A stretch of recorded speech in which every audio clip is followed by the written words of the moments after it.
Hello students, very good morning. कैसे हो? तो myself Vishnu Soni, who science academy live class platform पर आपका वेलकम ना। अब तो आफ्टरनून हो गया ना, मॉर्निंग है। मॉर्निंग है क्योंकि अभी तो आप जागे हो, इसीलिए। चलो क्लास के लिए तो अभी रेडी हुए हो ना। चलो तो बेटा, हम लोगों ने नेक्स्ट क्लास के अंदर, जो लास्ट क्लास आप लोगों की कंप्लीट हुई थी, उसके अंदर हम लोगों ने देखा था वर्ग की समवर्ग या पदानुक्रम, टैक्सोनोमिक कैटेगरी, जो हायरार्की की हम लोग बेटा बात कर रहे थे, जिसमें हम लोगों ने कई चीज़ें देखी थी कि वर्ग की पदानुक्रम के अंदर 7 मुख्य क्या होते हैं, पद होते हैं, और उनके अलावा भी कई इंटरमीडिएट पद होते हैं, है ना। वो भी हम लोग आज की इस क्लास में डिस्कस करेंगे। तो 7 मुख्य पद कौन से थे वो हम लोगों ने देखे थे कि सबसे पहला जो बेटा टैक्सोन होता है वो जगत है, किंगडम।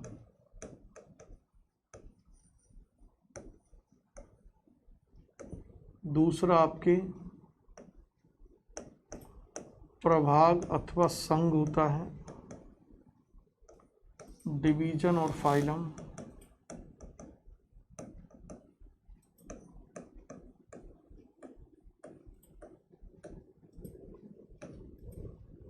तीसरा है वर्ग।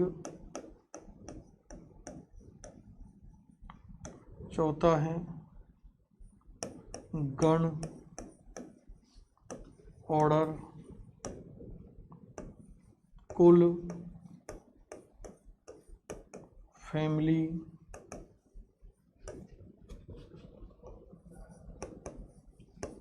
वंश, जीनस और जाति,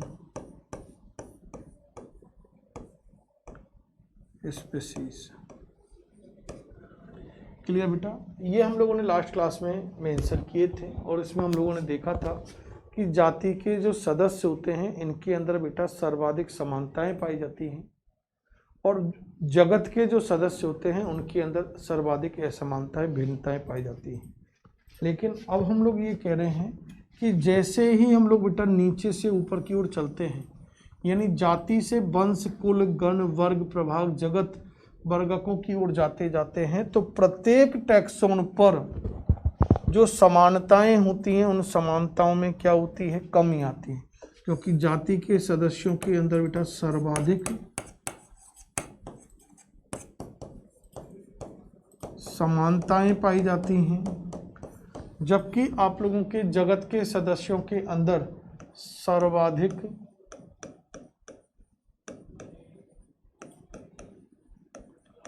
असमानताएं पाई जाती हैं। सर्वाधिक क्या होती है? असमानताएं होती हैं। तो जैसे जैसे हम लोग जाति से वंश, कुल, गण ऊपर की ओर जा रहे हैं तो समानताएं क्या हो रही है? कम। अर्थात और दूसरे रूप में समझ सकते हैं कि जाति के सदस्यों के अंदर जितनी समानताएं हैं उससे कम समानताएं कहाँ मिलेंगी हमें? वंश के अंदर। वंश में जितनी समानताएं हैं उससे कम समानताएं हमें कहाँ मिलेंगी? कुल के अंदर। यानी जाति से वंश, कुल, गण की ओर जा रहे जैसे जैसे असमानताएं बढ़ती हुई जा रही है और समानताएं कम होती हुई जा रही हैं। इसके जस्ट अपोजिट हम लोग बेटा बात करें तो जगत से हम लोग जाति की ओर जाते हैं, तो जगत में सबसे ज्यादा असमानताएं हैं। तो अब हम लोग प्रभाग में देखेंगे तो इसकी तुलना में कम होंगी असमानताएं, यानी समानताएं बढ़ेंगी। यहाँ और कम होंगी, यहाँ और कम होंगी, और कम होंगी, धीरे धीरे असमानताएं कम होती जाती है और समानताएं बढ़ती हुई चली जाती है। ये चीजें हम लोगों ने डिस्कस की है। क्लियर? इसके बाद बेटा हम लोग बात करते हैं कि जो आप लोगों के वर्ग की संवर्ग है, पदानुक्रम है, जिसका प्रत्येक पद, जैसे जाति एक टैक्सोन वर्गक है, वंश एक वर्गक है, तो हर वर्गक के लिए, प्रत्येक वर्गक के लिए अलग अलग टैक्स सफिक्स का, प्रत्ययों का यूज किया जाता है। क्लियर? तो कौन से वर्गक के लिए कौन से सफिक्स प्रत्यय का उपयोग करते हैं हम लोग टैक्सोनॉमिक कैटेगराइजेशन के अंदर, जब भी किसी भी जीवधारी का क्लासिफिकेशन करते हैं, उसको वर्गीकरण करते हैं, तो वो हम लोग यहाँ पर डिस्कस करते हैं।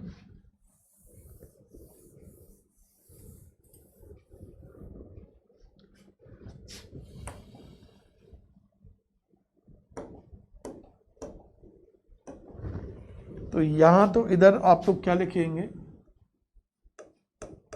वर्गक का नाम। नेक्स्ट आप क्या बनाओगे, इस तरह से चाहो तो एक टेबल बना सकते हैं, वर्गक का नाम, और उसके बाद फिर हम लोग बेटा इधर की तरफ क्या डिस्कस करेंगे,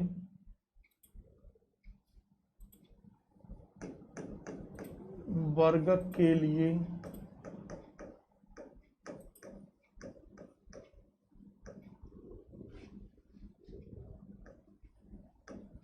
प्रयोग किया गया प्रत्यय, यानी सफिक्स। प्रत्यय हमेशा पीछे लगते हैं ना, हिंदी में पढ़े होंगे प्रत्यय उपसर्ग, तो शब्द के बाद में लगते हैं ना। तो यहाँ हम लोग देखते हैं बेटा, तो एक चीज तो आपको यूनिवर्सली क्या याद रखनी है, 7 जो मुख्य हमारे पास वर्गक हैं, टैक्सोनॉमिक कैटेगरीज हैं, इन टैक्सोनॉमिक कैटेगरीज में से बेटा जो जगत हैं और आपके वंश और जाति हैं, इन 3 टैक्सोन में किसी भी प्रकार के सफिक्स का कोई उपयोग नहीं होता है ना। तो जगत कोई सफिक्स नहीं लगता है, यूज नहीं होता है। ऐसे ही वंश के अंदर और जाति के अंदर, इन दोनों में भी कोई सफिक्स यूज्ड नहीं।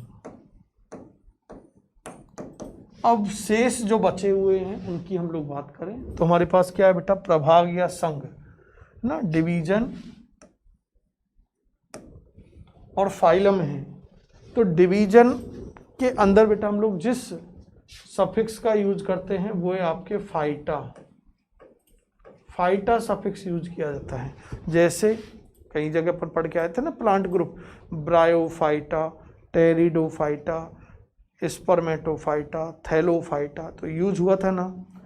इसके बाद बेटा इंटरमीडिएट कैटेगरीज होती है, कहीं क्या होती है आप लोगों के इंटरमीडिएट कैटेगरीज भी होती हैं, जैसे आपके उप प्रभाग या उपसंघ होती हैं, सब डिवीजन या सब फाइलम। और इसके लिए जो यूज किया जाता है सफिक्स वो है फाइटीना। फाइटीना सफिक्स का क्या किया जाता है, यूज किया जाता है। क्लियर। इसके बाद आती है हमारे पास क्लास, वर्ग। वर्ग के लिए हम लोग जिस सफिक्स का यूज करते हैं उसे बोलते हैं ऑप्सीडा। ऑप्सीडा सफिक्स यूज किया जाता है, जैसे ब्रायोप्सीडा, टेरोप्सीडा, लाइकोप्सीडा, स्पिनोप्सीडा। ये बेटा जब आप लोग 3rd chapter plant kingdom discuss करोगे तो वहाँ वेरियस क्लासें मेंशन हैं, तो उस जगह देखोगे आप लोग, या तो ऑप्सीडा यूज करते हैं या फिर फाइसी भी यूज किया जाता है। जैसे एल्गी में 3rd चैप्टर में chlorophyceae, phaeophyceae, rhodophyceae, myxophyceae, xanthophyceae. Clear. तो ये वेरियस आप लोग क्लास में डिफरेंट क्लासों में ये हम लोग सफिक्स यूज करते हैं, और कई जगह ई भी यूज किया जाता है। ऑर्डर की हम लोग बात करें तो ऑर्डर के अंदर जो गण है उस गण के अंदर जिस सफिक्स का यूज किया जाता है वो है आपके एल्स। एल सफिक्स जैसे पैराइटेल्स, ब्राएल्स है ना, पोएल्स, तो एल सफिक्स यूज होगा। फैमिली की हम लोग बेटा बात करें, कुल, तो कुल के अंदर जो सफिक्स यूज किया जाता है वो है बेटा आपके एसी। एसी सफिक्स जैसे मालवेसी, सोलेनेसी, ब्रेसिकेसी ना, पोएसी, तो ये डिफरेंट फैमिली हैं, इनमें हम लोग देखते हैं कि एसी सफिक्स यूज हो रहा है। फैमिली के बाद एक इंटरमीडिएट कैटेगरीज आती हैं, और वो इंटरमीडिएट कैटेगरीज में यहाँ मेंशन कर रहा हूँ।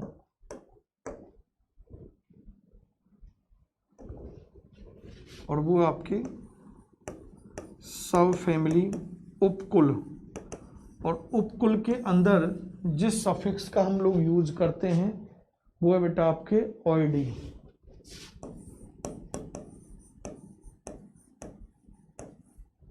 क्लियर, ऑयडी का यूज किया है। और हम लोग डिस्कस करते हैं कि जीनस और स्पीसीज में किसी भी सफिक्स का हम लोग को यूज नहीं करते हैं। क्लियर, तो इस तरह से हम लोगों ने डिफरेंट टैक्सोनों के अंदर कौन कौन से सफिक्स का यूज किया जाता है वो हम लोगों ने यहाँ डिस्कस किया है। क्लियर, इसके बाद हम लोग बेटा नेक्स्ट जो डिस्कस करते हैं कि इस टैक्सोनॉमिक कैटेगराइजेशन जो आपके टॉपिक एनसीईआरटी में है वहाँ पर आप लोग देखना कि शायद पेज नंबर 7 पर आपकी एक टेबल दी हुई है। उस टेबल के अंदर आप लोग देखोगे कि 4 ऑर्गेनिज्म के बारे में आपको टैक्सोनॉमिक कैटेगराइजेशन को समझा रखा है, उसके वर्गीकरण को बता रखा है और किन किन के आधार पर बता रखा है वो हम लोग यहाँ पर एक बार देखते हैं। सबसे पहले उस टेबल के अंदर आप लोग देखोगे बेटा तो सामान्य नाम, उस जीव का कॉमन नेम दिया हुआ है। दूसरा उसका वैज्ञानिक नाम, साइंटिफिक नेम दिया हुआ है।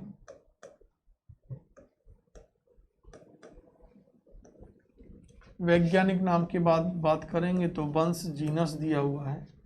जीनस के बाद हम लोग बात करें तो कुल, फैमिली के बारे में दिया हुआ है।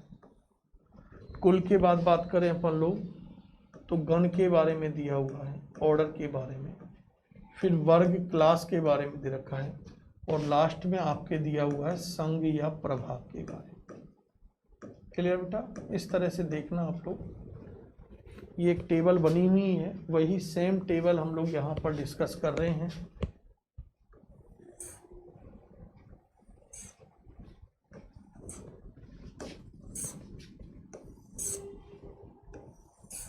क्लियर, पहला जो जीव आपके दिया हुआ है वो हमारे बारे में ही दिया हुआ है, मानव, ह्यूमन दिया हुआ है। तो मानव का सामान्य नाम क्या होता है? तो सामान्य नाम तो मानव भी है, लेकिन वैज्ञानिक नाम क्या है, साइंटिफिक नेम क्या है? तो मेरा, आपका, सबका साइंटिफिक नेम एक ही है, ऐसे नहीं अलग अलग हैं। क्लियर, तो साइंटिफिक नेम क्या है? Homo sapiens. Homo sapiens. तो होमो सैपियंस में बात करेंगे तो होमो क्या है, वंश, और सैपियंस क्या है, जाति है। मानव के कुल की बात करेंगे तो ये होमोनिडी, कुल का सदस्य है। गण की बात करेंगे तो ये प्राइमेटा, गण का सदस्य है। और वर्ग की बात करेंगे तो ये आपके स्तनधारी वर्ग का सदस्य है, जिसे मैमेलिया कहा जाता है अंग्रेजी में। और यदि संघ की बात करेंगे तो मानव कॉर्डेटा संघ का सदस्य है। क्लियर, तो मानव का वैज्ञानिक नाम होमो सैपियंस, जिसमें होमो वंश है, होमोनिडी कुल है, प्राइमेटा गण है, और मेमेलिया क्या है, क्लास, और कॉर्डेटा क्या है, आप लोगों के संघ है। दूसरा बेटा आप लोगों के जो दिया गया है, हाउस फ्लाई, मधुमक्खी के बारे में दिया हुआ है। क्लियर, हाउस फ्लाई के बारे में। तो हाउस फ्लाई का जो साइंटिफिक नेम है, वैज्ञानिक नाम है, वो बेटा क्या है, मस्का डोमेस्टिका। मस्का डोमेस्टिका, जिसमें मस्का क्या है, इसका वंश, और डोमेस्टिका क्या है, जाति। कुल की बात करेंगे तो मस्केडी,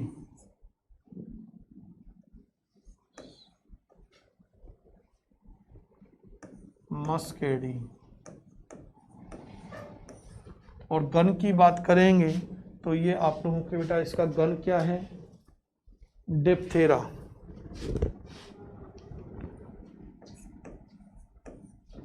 डिप्थेरा गण का सदस्य है। और क्लास की बात करेंगे तो इंसेक्टा, इंसेक्टा। और यदि संघ की बात करेंगे तो ये आर्थ्रोपोडा, नॉन कोऑर्डिनेट में आप लोगों ने कभी पढ़ा होगा 9-10 तक, तो आर्थ्रोपोडा संघ का सदस्य है, जो कि नॉन कोऑर्डिनेट का है, जंतु जगत का सबसे बड़ा संघ होता है। क्लियर? 4th लेसन में डिस्कस करेंगे इनके बारे में। तो मधुमक्खी का साइंटिफिक नेम मस्का डोमेस्टिका, वंश मस्का, कुल मस्केडी, डिप्थेरा गण, इंसेक्टा क्लास और आर्थ्रोपोडा संघ हुआ। क्लियर? फिर डिस्कस करते हैं हम लोग बेटा आम के बारे में, मैंगो के बारे में। सीजन भी चल रहा है ना, तो आम का वैज्ञानिक नाम जब भी खाओ तो तुरंत याद कर लेना क्या था, और सब समझ चुके थे, मैंजीफेरा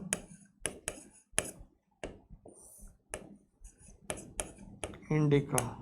मैंजीफेरा इंडिका, जिसमें मैंजीफेरा क्या है, वंश है, कुल क्या है, एनाकार्डेसी। ये एनाकार्डेसी कुल का सदस्य है। गण की बात करेंगे तो सेपेंडेल्स,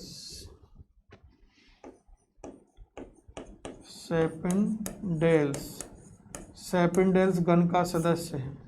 वर्ग की बात करेंगे तो ये बेटा द्विबीजपत्री, डाइकोटिलीडनी है, द्विबीजपत्री।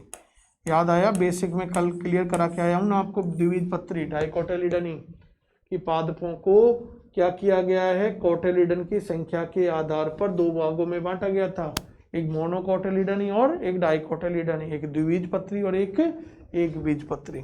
और ये किस संघ के सदस्य हैं, तो वो आपके बेटा एंजियोस्पर्म, जिन्हें क्या कहा जाता है बेटा, आवृत बीजी। पढ़ के आए ना अपन लोग स्पर्मेटोफाइटा समूह में, इसलिए बेसिक चीजें अपन लोगों ने पढ़ी थी, कहीं ना कहीं यूज होंगी। अब आज आपको कहने में मुझे आसानी हो रही है और आपको समझने में भी आसानी हो रही है, नहीं तो वापस से बोलना पड़ता, टॉपिक कुछ चल रहा है, बीच में कहीं जाना पड़ता, तो उस प्रॉब्लम को सॉर्ट आउट करने के लिए हम लोगों ने ऐसा किया है। क्लियर? और उसके बाद लास्ट आपके बेटा कौन सा है, गेहूं। गेहूं के बारे में हम डिस्कस करते हैं, खाते ना गेहूं, तो गेहूं का साइंटिफिक नेम तो सबको याद होना ही चाहिए फिर अब तो, और वो क्या है,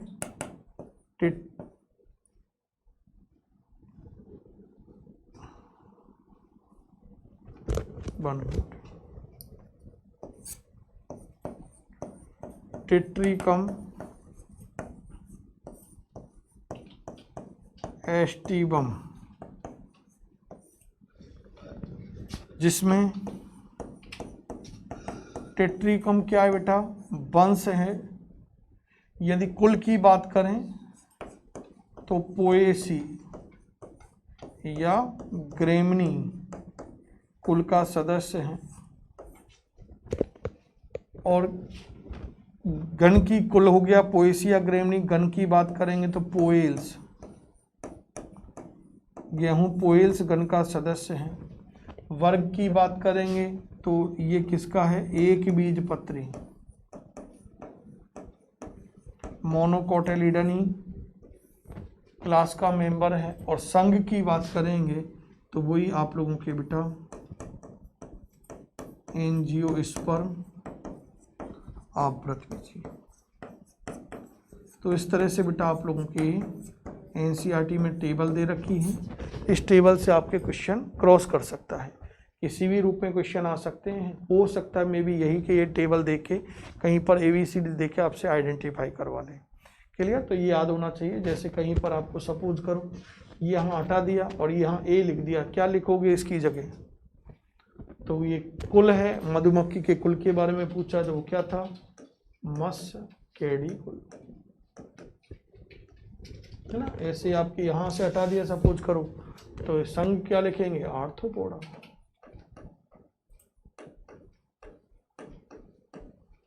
यही करोगे ना।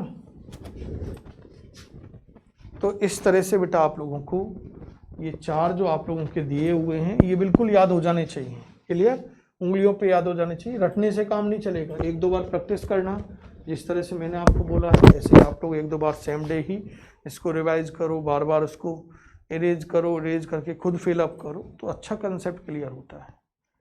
क्लियर? तो इस तरह से बेटा हम लोगों ने आज टुडे टैक्सोनॉमिक कैटेगरीज का रिमेनिंग पार्ट और उसके बाद 4 ऑर्गेनिज का हम लोगों ने टैक्सोनॉमी कैटेगराइजेशन डिस्कस किया है। नेक्स्ट क्लास में फिर मिलते हैं। Thank you, good bye.